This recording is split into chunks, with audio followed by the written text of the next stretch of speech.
Hi, everyone can get into a funk sometimes, and life coaches are no exception. And I have been experiencing that just up until really recently, until I remembered that I have tools and strategies to deal with those things and applying those to myself. And that's one of the gifts that having tools and strategies gives you. You don't have to stay in a funk.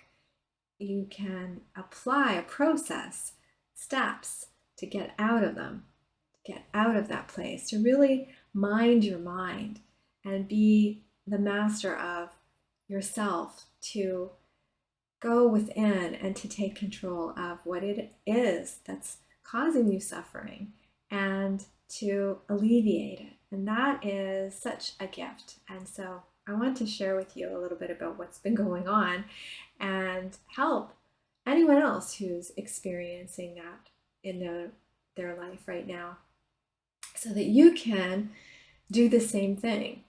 So I'm Fiona. I'm a life coach, educator, and energy healer.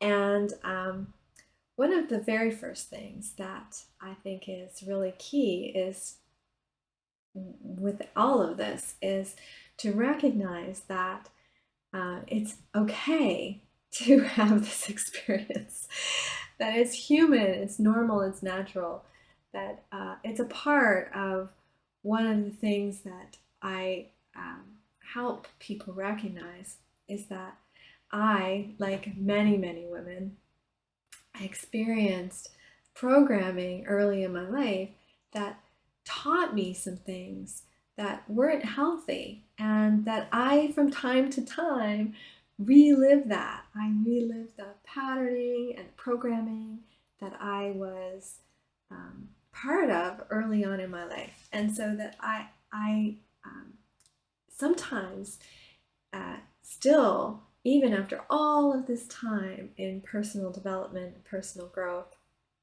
can suffer as a result. But I have done work, thankfully. I have awareness. I have the ability, because I got help and I worked with someone. I had breakthroughs and I reprogrammed. I know that I have permission to put myself first, to really spend time figuring it out. And I don't have to pretend like everything is okay and just slap a smile on my face and go about my day. So, that's a fantastic thing. Um, and and so that's really the first thing, is to be able to recognize when something is going on and not just pretend as if it isn't. And to give yourself permission to put yourself first and to explore, to take time to deconstruct what is it that I am feeling? What is it that I'm feeling? To allow yourself an opportunity to go there instead of going into your reflexive pattern, which might have been to blame others or lash out or to completely withdraw and avoid altogether. And so those things are only possible because of being conscious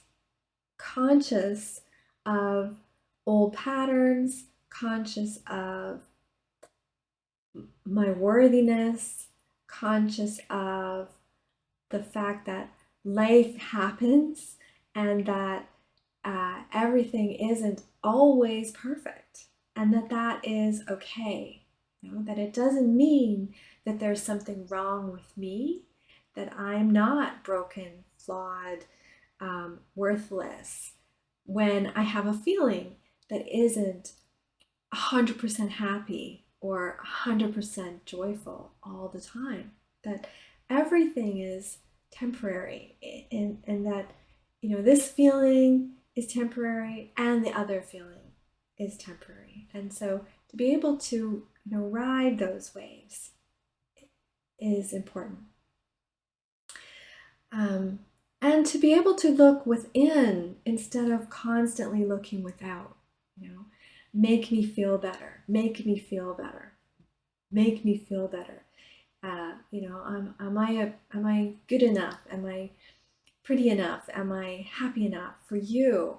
Instead, to be able to stay within and be able to be true and authentic with what I am actually feeling.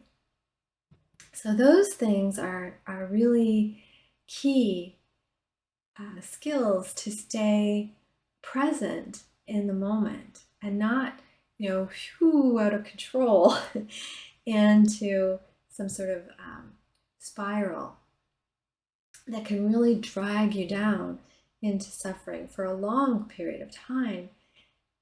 So for me, what really prompted all of this, if I can share with you, is a relationship issue.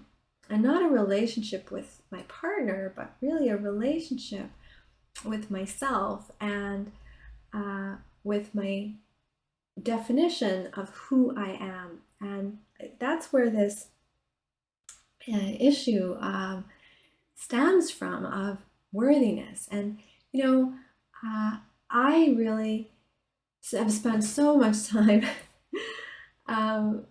developing, as I said, and my self-worth. And that's what I help women with throughout my career, and invest in that.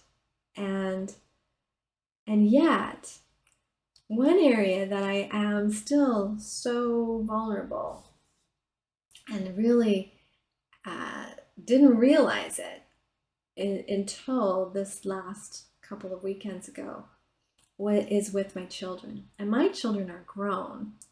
I don't have little children. My children are grown. But I spent a beautiful, beautiful time with them. I spent, we did some rapid testing to make sure we were all good. And then we spent a lovely time with my son and his partner and my granddaughter. And then a lovely time with my daughter. And we really haven't had that in a long time. And so being immersed in that for, a number of days, and then leaving that again and returning home, I re-experienced something that I haven't experienced in a long time. And the only thing to call it, I guess, typically would be called empty nesting. And it's that feeling of wholeness when with someone, versus emptiness when not with someone. So I really was reminded that I have attached myself to my children and attached my worth to my children. And that in doing that, I have experienced a sense of loss and lack of wholeness without them. And so that, for many mothers is very familiar feeling, very familiar experience. And it's experienced actually as pain. It's a very painful experience. And actually I'm feeling emotion as I'm talking about it. So it's still something that I'm working through. But that pain, it is mine, not theirs. And it's an unhealthy attachment. It's not something that is to be worn as a badge of honor. It's not something that's like, aren't I a great mom because I have this feeling? It's actually a sign of an unhealthy feeling of ownership and possession and expectation, and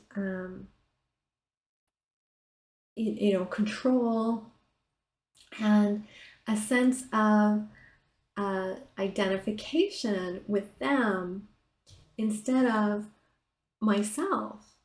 And so that experience brought me to back to a place of understanding that I had more work to do, that I had more growth to do with my own self, with my own sense of wholeness and worthiness. And so it's been actually a very beautiful experience, but painful experience as well. And so life is like that, right?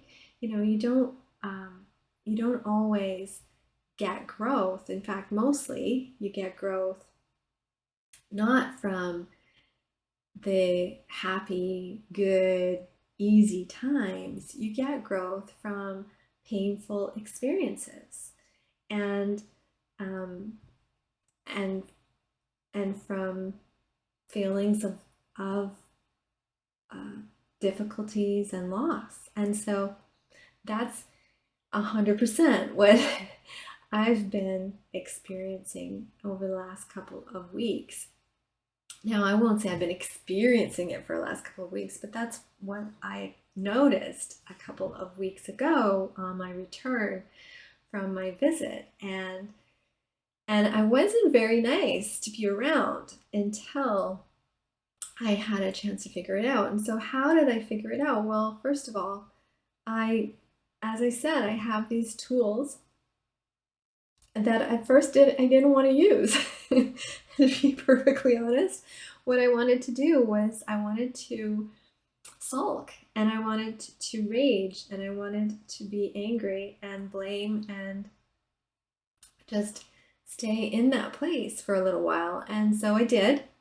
But what that does is just cause damage to other relationships, and to my relationship with myself. And so I was able to use my tools to reach out for help and to talk it through with some people that are very dear to me, and to get help from my coach, who I trust dearly, and a friend who I trust dearly. And so that's what I recommend for anybody who is stuck in a place of, feeling pain or suffering, who doesn't feel worthy, who doesn't feel valid in their own right, who feels like they need to control others or blame others, who feels expectations from other people or places expectations on other people for their happiness. That you don't have to feel like that. And some of this work you can't do on your own. You really do need help. You need help to unpack the confusion around the patterns from before that are coming up again, and the programming that it is so strong that rears its head when you are feeling threatened, triggered.